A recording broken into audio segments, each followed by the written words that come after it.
there was that one place I always thought about, and I just wanted to be there with you. The place that no eye has ever seen, the place that no heart has ever perceived. I had a great feeling inside of me. Efek suara ini musik tadi. Assalamualaikum warahmatullahi wabarakatuh. Alhamdulillahirabbil alamin wa bihi nasta'inu ala umuri dunya waddin. Wassalatu wassalamu ala asrofil anbiya'i wal mursalin wa ala alihi washabihi ajmain. Amma ba'du. Sebelumnya perkenalkan, nama saya Rohman, dengan nomor NPM 2301011075, kelas D, dengan mata kuliah Ulumul Quran dengan dosen pengampu Ibu Yuyun Yunita MPDI. Baiklah, di sini saya akan menjelaskan tentang mutlak dan muqayyad. Lanjut ke videonya. Pengertian mutlak dan muqayyad. Mutlak adalah lafaz yang menunjukkan suatu hakikat dalam satu kelompok tanpa suatu qaid atau pembatas, hanya menunjukkan suatu zat tanpa ditentukan yang mana dari kelompok tersebut. Sedangkan muqayyad adalah lafaz yang menunjukkan suatu hakikat dengan qaid pembatas.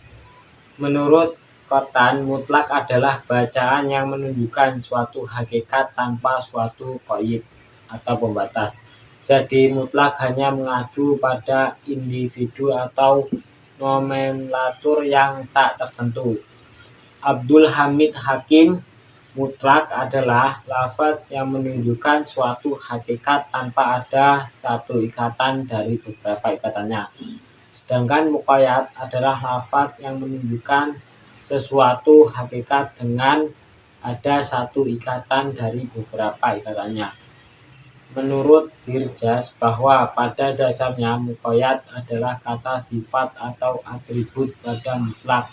Ketika mutlak dibatasi atau diberi kualifikasi dengan kata atau frasa, maka mutlak menjadi muqayyad. Terus hukum mutlak dan muqayyad.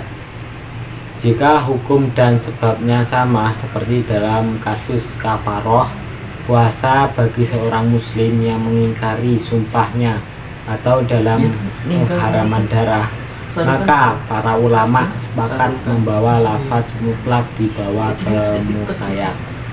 Jika hukumnya dan sebabnya berbeda, seperti dalam kasus tangan dalam batasan berwudu dan batasan tangannya dipotong dalam kasus pencurian, maka para ulama sepakat untuk tidak membawa mutlak ke muqayyad. Ijma ulama memberikan mutlak pada kemutlakannya dan muqayyad ke muqayyadnya. Dan sebagaimana pada hukumnya berbeda tetapi sebabnya sama, seperti dalam kasus batasan tangan yang dibasuh wudu dengan batasan tangan yang diusap untuk tayamum, maka para ulama sepakat pula bahwa tidak boleh membawa lafaz mutlak ke muqayyad. Masing-masing tetap pada kemutlakannya dan kemuqayyadannya. Pembagian lafaz mutlak dan muqayyad. Sebab dan hukumnya sama. Dalam hal ini mutlak harus ditarik pada yang muqayyad. Artinya, muqayyad menjadi penjelasan mutlak, seperti puasa untuk kafaroh, sumpah, lafaz itu dalam qiraat mutawatir yang terdapat dalam mushaf diungkapkan secara mutlak. Ini termasuk Quran Surah Al-Maidah ayat 89. Selanjutnya yaitu sebab sama namun hukumnya berbeda. Dalam hal ini masing-masing mutlak dan muqayyad tetap pada tempatnya sendiri. Ini Quran Surah Al-Maidah ayat 6. Yang selanjutnya yaitu sebab berbeda namun hukum sama. Dalam hal ini ada dua pendapat. Ini menurut golongan Syafi'i, mutlak dibawa kepada muqayyad. Sedangkan menurut golongan Hanafi dan Makiyah, mutlak tetap pada tempatnya sendiri. dan tidak dibawa kepada muqayyad, seperti contohnya Quran Surah An-Nisa ayat 92. Yang terakhir yaitu sebab dan hukum berbeda. Dalam hal ini masing-masing mutlak dan muqayyad tetap pada tempatnya sendiri. Muqayyad tidak menjelaskan mutlak seperti dalam Quran Surah Al-Maidah ayat 38. 7 tahun yang lalu. Sebab terjadinya perselisihan atau cara memandang ayat-ayat yang berbeda sehingga menghasilkan hukum yang berbeda.